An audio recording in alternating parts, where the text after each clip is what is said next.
All right. Hello and welcome to the first episode of the Forehand podcast. I shouldn't be calling it the Forehand podcast, just Forehand podcast. And what's up, Papa? And I, your host, will be talking about tennis and trying to break down tennis to its fundamentals in various subjects. And hopefully I can share the knowledge that I've acquired over the past decade of learning about the sport. And I think that for my first episode, I want to talk about the 75% rule. And the best way to approach this is talking about pros. Or more like, right, let's get the idea that, like young athletes and competitors who are starting to play tennis, they should understand that they're not pros. I mean, they know that already, but when they play, they act like that's what they're doing, and we got to get away from that concept, because there's this misconception that when you look at pros and you watch them play, they are hitting that ball at a pretty high level. I mean, not a pretty high level. I just said like elite level, right? But that's because their physical abilities and training off the court allows them to do that, and the age, right? So when I look at 15-year-olds and 14-year-olds try to imitate or implement that kind of game, it does not work, because the reality of it is that pros are not necessarily hitting that ball as hard as they can, right? They're not going to the ball and hitting it at 100%. If they did, they would probably be exhausted by the end of the first set. That's just not what they do. They approach the game, or they approach a majority of the shots, hitting it between 75% and 80% of their strength, right? That's what makes them consistent. I say somebody like Dominic Thiem is consistently hitting that ball like 80-85%, which is pretty extraordinary. But nonetheless, these guys are staying within that range, right? They don't hit every single ball at 100%. Once in a blue moon, right, when that one ball that appears, right, that opportunity to be able to hit that ball at 100%, that's when they go for it. And if they go for it and it doesn't succeed, like your opponent counters it back, they just go immediately right back to that 75-80% game style, right? Remain consistent and play the strategy, play the long game. But no.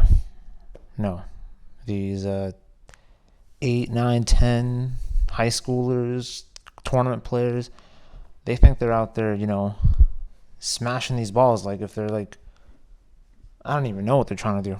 They're trying to hit the back of the current. They're trying to play baseball, trying to change the game. And that's not how it goes, right? We got to get away from that concept, right? That's the 75% rule. You look at pros and you watch them play, and it's deceiving. I completely understand that. I fell under that umbrella. I remember when I first started playing tennis, I was trying to hit the ball like I was trying to lose my arm. I was trying to throw my arm with the ball in the racket. That doesn't help, right? You start making way too many errors, and then it gets into the mental side of the game, and you start getting frustrated, and it's this huge snowball, and it's a disaster.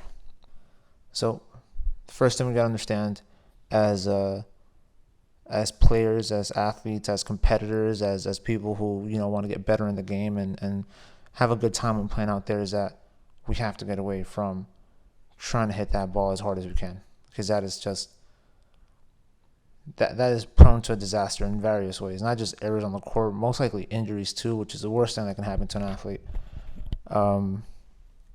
So, yeah, when you look at pros and you compare them to like, all right, so I think let's try to paint a diagram here, or some sort of a picture. So a pro is at a top tier level, right? So his 100% capacity is completely different, obviously, from, let's say, an 18-year-old, right? We'll say the 18-year-old at a I don't even know, at a tier. I don't even know how to figure out how to paint this. We'll say there's 5 tiers, right? and the fifth tier is the top, right?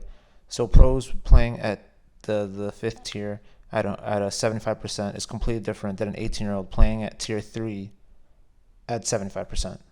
Nonetheless, it is the long game where you're playing the smart game, where you're playing the game where you're not trying to beat your opponent. You're really trying to break them. That's really what a 75% rule is. You're playing the game of chess within tennis. And if you learn how to do that, your game exponentially increases. And I lost my train of thought because I think this is that's going to lead into something else. Or actually, no, we can get into that right now. Into playing the long game, right? Because there's two kinds of games. There's a long game versus a strong game. And when you first start off, if you're consistent enough, maybe the strong game is all you'll need, right? The strong game, you'll be playing some opponents where all you need to do is hit a good, strong serve, and they won't return it. You'll hit a good serve, and they'll return it, and all you need is another forehand or backhand, cranking it cross court. It goes in, and they can't handle it, right? But as you get better, obviously your opponents and your competition becomes a lot tougher. And if you keep playing that strong game, you're gonna just start, your game's just gonna come to like a halt. You're not gonna keep increasing because those guys are just playing the smart game, which is essentially what ends up happening. When you continue playing the strong game, thinking that's how you're gonna win every single match. And the long game is when okay, so this is good. The long game. The long game is when you start implementing your strategy, right? You start looking at the court as like a chessboard. You start moving pieces around. You start moving the player around. Start setting up. Start developing your strategy. Waiting for an opportunity. If you get the opportunity, you go for it, and then you follow it up with an execution. Something along the lines of that. That's part of the 75% rule. Most of your game is based on the 75% rule, playing the strategy. And that's playing the long game, where you start playing that strategy. And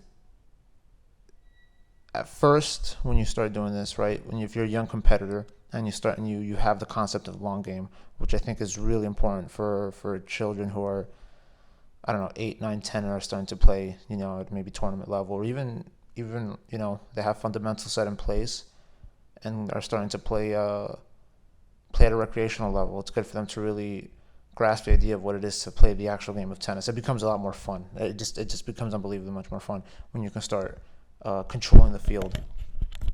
So where was I? The long game, right? If you're a young player and you start playing the long game, you start implementing the strategy, right? It starts off with, initially at first, when you're playing competition, right? Let's say you got past a strong game. Let's say you got past players that can't handle a strong game, which is I wouldn't even know where to categorize this, but I think that goes by pretty fast. Just because when you play the strong game, I don't know, or just based on my observation, it seems that it gets to the point where you just start making way too many errors. And so it's not that your opponent is better than you, it's just that your game has like I said, it's come to a halt just because the other side is just, kind of just counter punching, right? That pusher game kind of thing. And that's all you need against a strong player. Wait for them to make the error.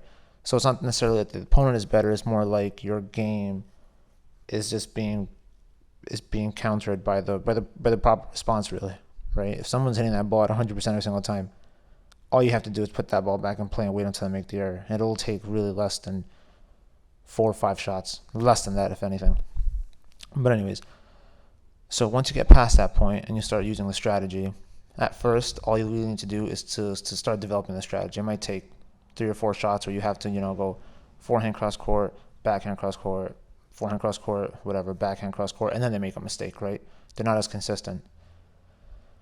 Then it gets into the next step where it's like, all right, forehand cross court, backhand cross court, forehand cross court, and then they hit a weak ball to your backhand, and that's the opportunity to get in control of the point. You run around that backhand and you hit that forehand inside out, and then you win the point, right? And within those two basic starts of the strategy of implementing your strategy, you're gonna increase your level. Like that's just or well, first of all, not increase your level. It's gonna increase your confidence because you're controlling the court, but also your opponents will start. They won't be able to handle that kind of play if you consistently do it. And then once again, you're gonna start moving up in the ladder, and then your opponents are gonna get better. So then it's gonna become, you start implementing the strategy: forehand cross court, backhand cross court, forehand cross court. Then the weak ball to your backhand, forehand inside out, and then they start applying it back, and then you're like, all right, another forehand inside out because you want to remain in control of that point. And then again, maybe that's when again, maybe you'll have to do that 2 or 3 times, and then another forehand inside out, and then their backhand breaks, which is what I'm trying to refer to as before. That you're trying to break your opponent, you're not trying to beat them. So their backhand is flawed, and then that's all you really need. Because once you get into your opponent's head, this game is just like it's a piece of cake, right? If you're physically capable of continuing a two-setter or a 3-setter, and you just get into your opponent's head, this game it flies by so easily, and it just feels much more comfortable. One thing that I had that one of my students told me once they started implementing, like the thing that I'm talking about, having a weak ball come to your backhand and then you go inside out, move around it to try to hit an inside out forehand. That's just like one of those basic strategies that all students should learn from the very beginning. Like forehand cross court, backhand cross court. That's just like a rule of thumb. That's just something that starts off even when you start introducing them to forehands and backhands. Like after they build up their fundamentals, it's just all right, hit forehand cross court, hit backhand cross court, play the high percentage game. This basic strategy would be something that I forgot where I got this from. I know it's a YouTube channel. I just don't remember if it was like Fuzzy Yellow Balls or what's this other one? Essential Tennis. Two great tennis websites, by the way, or tennis channels. I haven't looked at their website, but their channels are pretty good with some of the things that they talk about. And they talked about this strategy in particular. And so, where was I? Oh yeah, so one of my students, when they started getting the concept of this, the first thing that they told me once they started applying it, right after we did our practice for it, right? We did our practice, we did the drills, we did our practice, and then they played match, right, amongst themselves. And when they started playing points amongst themselves, one of the things that they told me was, it actually feels like I know what I'm doing now. And I thought that was such a great thing to hear, right? Like I know that's like a key for a coach to be like, all right, we're on the right path of developing the student. So again, that's that, like, it just makes it easier for you as a competitor, for whatever age you are, to really start understanding the point. All right, let me go back to where I was. So now you're at that tier where your opponents are now getting a little bit better because you're winning. You're just starting to implement your strategy and your opponents can't handle it. It gets to the point where you have to, when you get the opportunity, right, you're starting to implement your strategy. Forehand cross court, you get that. Okay, let's go to the point where you get that forehand inside out, and then they give you that weak ball, and that's that one shot where you have the opportunity to maybe hit it 100%. I usually want to tell my students when they do this, right, they get that opportunity. If they go whatever it is, a weak ball to your forehand or backhand, it's in the middle of the court, and you want to crank that ball and hit it down the line. Excuse me. I think by all means, go ahead and do it. It's an opportunity. I think that if you do it maybe 3 in a row and the outcome has been bad, like right, the balls have been out, hit to the net, I say get away from that, because if you do it the 4th time, that's just silly. But nonetheless, right, commit to the shot, go for it. If it works, it works, and if it doesn't, then I would say maybe 2 more times at best, but no more free points after that. Like after that, I would say get away from it and try going the other way. Try doing something else. Same opportunity, but do something else with it. So, all right, now you're getting to the point where you have that opportunity shot, and then all you need to do is hit that opportunity, right? And you'll start winning points, right? Again, moving up the ladder. Then it gets to the point where your opponents are countering the opportunity, right? They see that you have an opportunity, you go for it, and then they hit it back, right? So now you have to go for the execution. So let's say, same shot, inside out forehand, they give you a weak ball, mid-court, you go approach it, hit that ball 100%, let's say down the line for whichever side it is, and you follow it in for the execution with a volley. And that's all you need, right? Now you're executing your strategy. This is beautiful, right? This is when you really start feeling good. You're like, oh, like, you start throwing fist bumps. You start bringing up your knee up like Nadal. You start kissing the crowd like Djokovic, whatever they do. And now you're going again up the ladder. Now your opponents are at the point where you're coming in for the execution, but they're just that. You're at that level where these guys are just getting really good. They're like, no way, I'm not giving up. I saw Nadal run 2 miles just the other day. I'm going to run for that ball too. So they get to that ball, right? The one that you just volleyed. They get to it. They make you play an extra shot, right? They force you to get, to stay, to really win the point. Really, they're trying to make you really earn the point. And that just gets like that, right? That's another level. You're moving up the ladder, right? You win that point. Maybe you need to do that a couple times. It gets a little bit tougher. Now, I'm losing my breath. Jesus Christ. Let me take a deep breath here. I got really excited there. Now you're at the point where you're trying to implement it. This is like chess at its best. I've yet to see this amongst young competitors, but pros do this all the time. I don't even see this with college players, by the way. College players, at least in the U.S., are just doing that, blasting that ball every single time at like as hard as they can. But anyways, this is where you really have a true definition of what the tennis mainly consists of, right? So you are playing somebody who understands the 75% rule and is trying to do their strategy. And now you're trying to oh, Jesus Christ. I just smacked my own microphone. Hello. Okay. So you're trying to implement your own strategy, and they are trying to implement their own strategy. Now here you have two young athletes competing, playing at a tournament, right? We're at the finals, and you're trying to implement your strategy, they're trying to implement their strategy, and at the same time, not only are they trying to implement their strategy, but they're trying to make sure you can't implement yours. This is what pros are so good at. This is what, like Roger Federer, Roger Federer is just, that's when commentators will say, like, you never know when he's on the offensive. I never quite understood that, right? There's so many matches that he used to play, before, or I mean all the time. They just never, like, he'll say he's playing defensive. You'll never know he's playing offensive. That's pretty much what it is. It's not necessarily that he was playing defensive. It was more like he was playing out the strategy.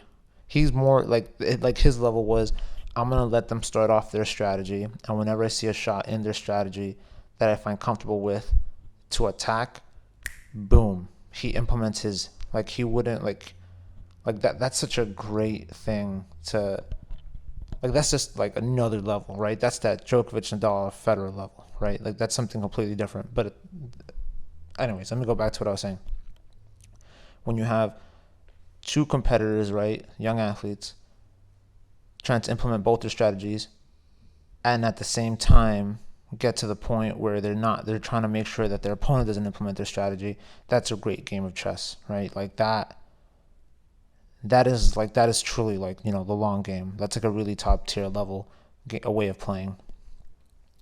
And I have yet to see that. I have yet to see anybody get to that point, like at least any of the young students. And even young students that play at they have great strokes. They're really young. They have nice long rallies, whatever. They're like 10, 11, 12, right? I've yet to see them do this when they play points. When they play points, it's more like some basic stuff, right? Hit a ball, go volley, and like there's no strategy put in play.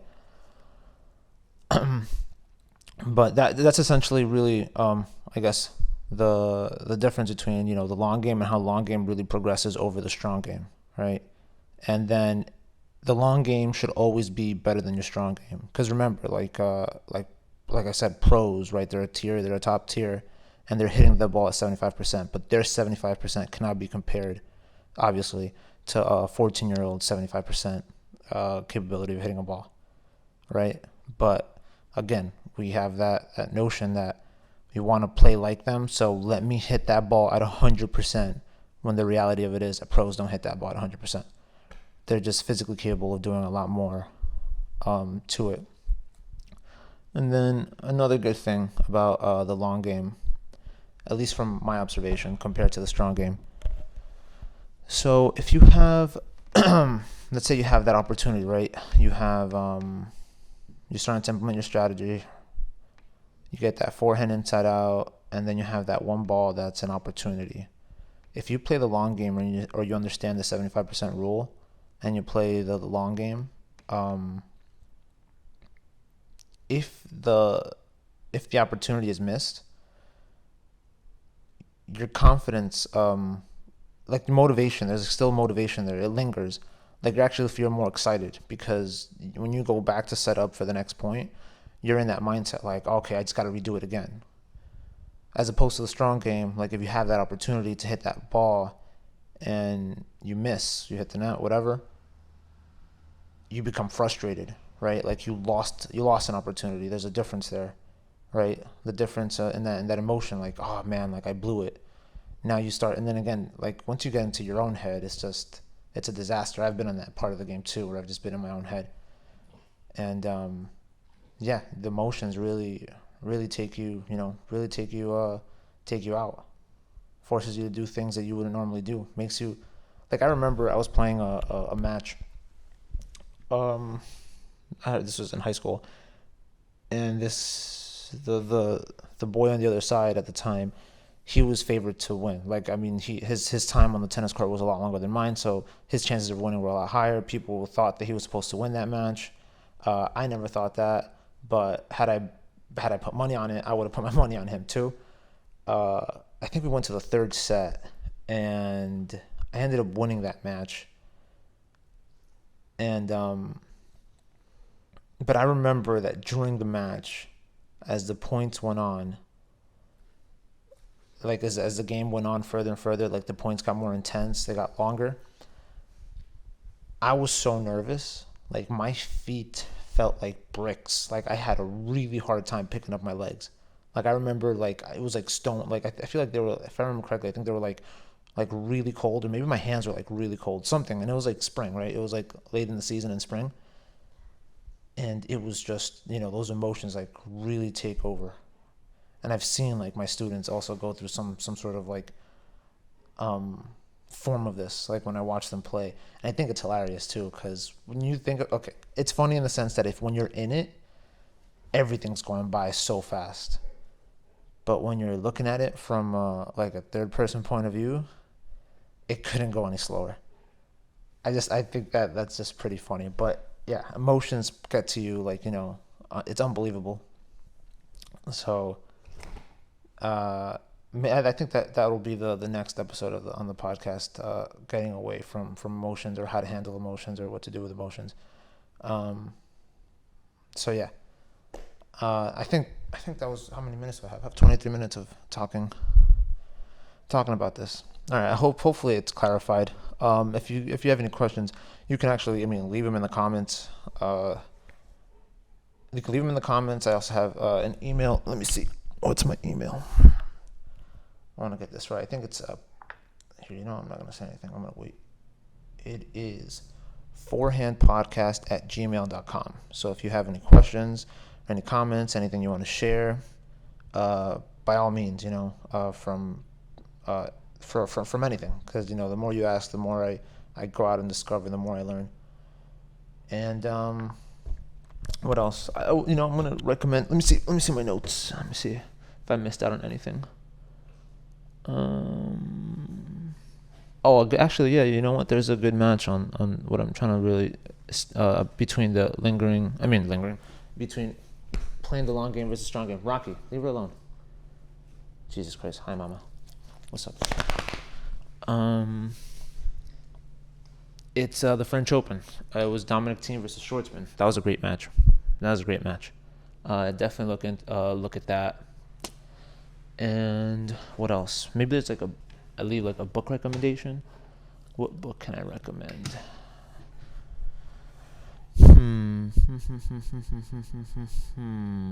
Oh, actually, this one I'm almost done with. I have 20 pages left of it or so. Great book. It's called The $1 Trillion Coach.